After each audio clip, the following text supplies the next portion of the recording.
बिस्मिल्लाहिर्रहमानिर्रहीम।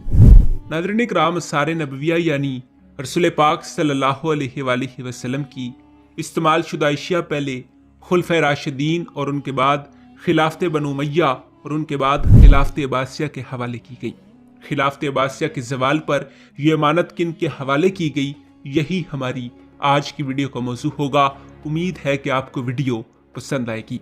नाज़रीन इकराम, अरसे हरीमैन शरीफैन की खिदमत का शरफ जब सल्तनत उस्मानिया के सुल्तान सलीम को हासिल हो गया तो आखिरी अब्बासी खलीफा अल मुतवक्कल ने जो काहरा में सलातीन ममलूक की ज़ेर साया ज़ाहरी शान शौकत के साथ मगर हकीकत बगैर किसी इख्तियार इक़्तिदार की ज़िंदगी बसर कर रहा था, खिलाफत के तमाम हकूक़ व इम्तियाज़ात भी इसके हवाले कर दिए और मुकामात मुक़द्दसो हरीमैन शरीफैन की कुंजियाँ नेस बास असार नबविया मसलन रसूल पाक सल्लल्लाहु अलैहि वसल्लम की तलवार मुबारक, अलम मुबारक और चादर बतौर सनद खिलाफत के हवाले कर दिए। नाज़रीन इकराम, इस तारीख से सलातीन उस्मानी खलीफा के लक़ब से दुनिया में मशहूर हुए और खुतबों में इनका जिक्र बहैसियत अमीरुल मोमिनीन के होने लगा। नाज़रीन इकराम, इसमें शुबा नहीं कि इस वक़्त दुनिया इस्लाम की खिलाफत का हक भी इन्हीं को पहुँचता था। कोई दूसरी इस्लामी सल्तनत ताकत और वसअत में दौलत उस्मानिया के बराबर न थी। यही सल्तनत तमाम दूसरी सल्तनतों से ज़्यादा शरअ व मिल्लत की हिफाजत की ताकत रखती थी और तकरीबन 1.5 सदी से जिहाद का फ़र्ज अदा करती आ रही थी। चुनांचे यही वजह थी कि जब सुल्तान सलीम की खिलाफत का ऐलान किया गया तो दुनिया इस्लाम के किसी गोशे से भी इसकी मुखालफत नहीं हुई। इस मनसब के लिए सलातीन उस्मानी का हक इस कदर मुस्लिम समझा गया कि सलीम के अहद से लेकर गुज़श्ता जंग अमूमी तक पूरी 4 सदियों तक एक मदई भी खिलाफत के मुकाबले में नहीं उठा। बनु उमय्या और अब्बासिया के ओहदों में खिलाफत के बहुत से दावेदार नजर आते हैं, लेकिन खुलफाए उस्मानिया की पूरी तारीख में किसी एक हरीफ को भी सामने आने की जुर्रत न हुई। नाज़रीन इकराम, मसब खिलाफत पर फायज हो जाने से सुल्तान का असर व इक़्तिदार बहुत ज़्यादा बढ़ गया। हुकूमत के अलावा अब इसे अपनी मुसलमान राया की भी मजहबी पेशवाई हासिल हो गई और इस दीनी इक़्तिदार का दायरा सिर्फ सल्तनत उस्मानिया के मुसलमान बशिंदों तक महदूद ना रहा, बल्कि इसके अंदर तमाम दुनिया इस्लाम के बशिंदे आ गए, ख्वाह वो किसी कौम या मुल्क के हों। अलावा ईरानियों और बास दूसरी शिया जमातों के जो बामुकाबिल अहले सुन्नत वल जमात की बहुत कम थी। नाज़रीन इकराम, मिस्र और हिजाज के ज़रूरी इंतज़ामात से फारिग होकर शुबान 923 हिजरी बामुताबिक सितंबर 1517 ईस्वी में सलीम शाम की तरफ वापस हुआ। 1000 ऊँट सोने और चांदी से लदे हुए थे। माले गनीमत का ज्यादा कीमती हिस्सा जहाज़ों के जरिए इससे पहले कुस्तुनतुनिया भेजा जा चुका था। इन्हीं जहाज़ों पर काहरा के बेहतरीन सना और कारीगर भी रवाना किए गए थे। नाज़रीन इकराम, जो कुस्तुनतुनिया ले जाकर आबाद किए गए, 20 रमज़ान को सलीम दिमश्क पहुंचा और वहां 22 सफ़र 924 हिजरी तक क़याम किया। दिमश्क से हलब गया और वहां भी 2 महीने क़याम किया। नाज़रीन इकराम, इस मुद्दत में इसने शाम की हुकूमत के इंतज़ामात किए। 17 रजब 924 हिजरी बामुताबिक 25 जुलाई 1518 ईस्वी को वो कुस्तुनतुनिया पहुंचा।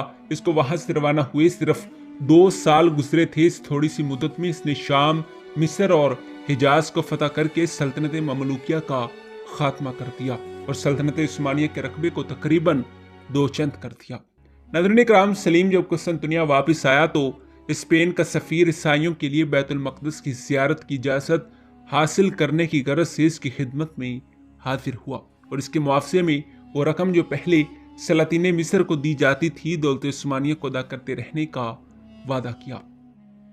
नाज़रीन इकराम, सलीम ने इस दरख्वास्त को मंजूर कर लिया, मगर ये तस्रीह करती कि बाज़ाब्ता तौर पर इस मुआहदे की तकमील होना चाहिए। इसके बाद सुल्तान सलीम दौलत उस्मानिया की बहरी ताकत को तरक्की देने की तरफ मतवज्जा हुआ। इसने मुख्तलिफ साइज़ के 150 नए जहाज़ तमीर कराए। इसके अलावा 100 जहाज़ और भी तमीर करवाए और हुक्म दिया कि वो किसी मुहिम पर रवाना होने के लिए हर वक्त पूरी तरह मुसल्लह और तैयार रखे जाएं। 60,000 फौज बमा एक बड़े तोपखाने के इशे कुचक में इकट्ठा की गई। बास लोग ख्याल करते हैं कि ये तैयारियां ईरान पर हमले की गर्ज से की जा रही थी, लेकिन आम राय ये थी कि हमला रोडस पर होने वाला है। जहाज़ों, बंदरगाहों और सलाखानों की तमीर से इसी राय की तायद होती थी। सलीम नहायत इन हमाक के साथ इन तैयारियों में मसरूफ़ था और इस मुहिम को इस वक्त तक मुलतवी रखना चाहता था जब तक नहायत रोडस जैसे मजबूत किले पर कामयाबी के साथ हमला करने के लिए काफी सामान फराहम न हो जाए।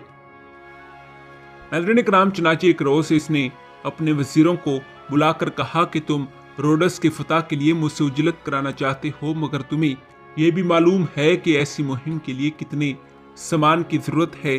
तुम बता सकते हो इस वक्त किस कदर बारूद तुम्हारे पास मौजूद है।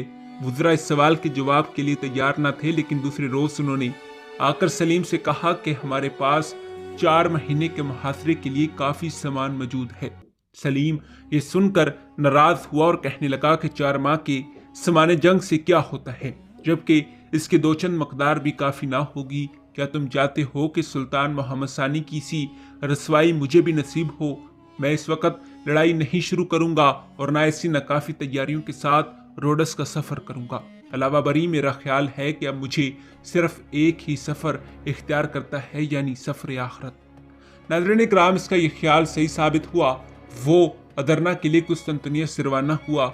मजाज पहले ही नसाज था, मगर अतबा की ममानत के बावजूद इसने घोड़े की सवारी न छोड़ी। रास्ते में मर्ज की शिद्दत इतनी बड़ी कि इसे एक छोटे से गांव में उतर जाना पड़ा और वहीं 9 शवाल 926 हिजरी मुताबिक 22 सितंबर 1530 ईस्वी को अपनी हुकूमत के 90 और उम्र के 54 साल में इसका इंतकाल हो गया। जी हाँ नाज़रीन इकराम, यही हमारी आज की वीडियो का मौजू था। उम्मीद है कि आपको वीडियो पसंद आई होगी। मिलते हैं एक ऐसी ही नई वीडियो के साथ, तब तक दीजिए इजाज़त। खुदा हाफिज।